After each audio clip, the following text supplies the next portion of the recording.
Okay, first movement, feet elevated glute bridges. So you're going to keep your weight in your heels for this one.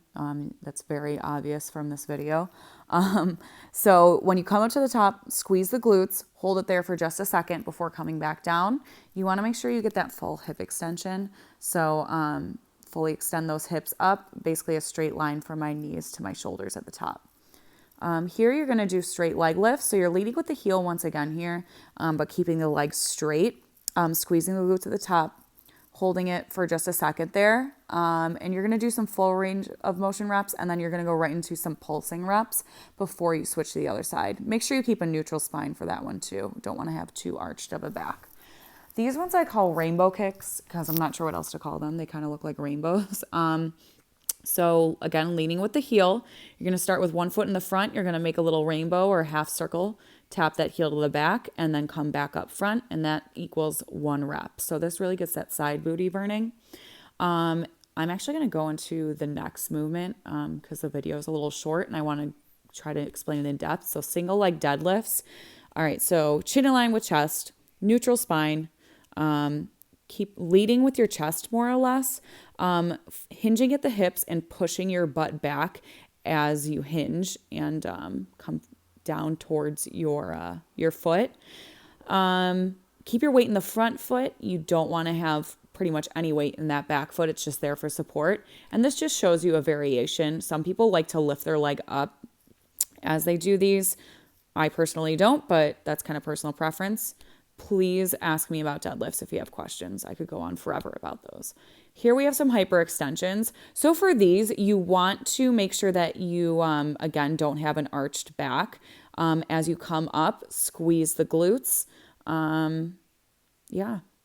Here we have some some side lying hip and leg lifts. So what you're doing is you're basically digging the outside of the bottom foot into the ground as you lift that hip and open the legs up at the same time. So abductions, I'm using those abductors. And then this just shows a variation if you're not comfortable lifting your hip off the ground. Okay, so here we've got hip thrusts, and I kind of try to show you in the video, if you can tell. You want to basically just move from your chest to your hips. Keep your eyes facing forward and push with your heels. Okay, so as you can see, it's basically just from my chest to my hips moving.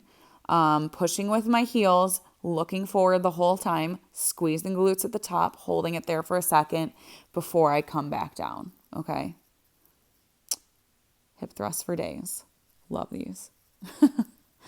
So here, what I did is just some super, super slow hamstring curls.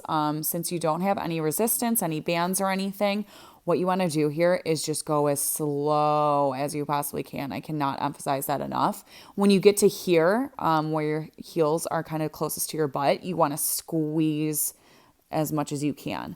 So I'm giving you the option here. You can either do single leg, like 8 to 10 reps either side, or you can just do both feet together, whichever you prefer. Honestly, I like to do single legs, but it doesn't make a huge difference here, to be completely honest with you.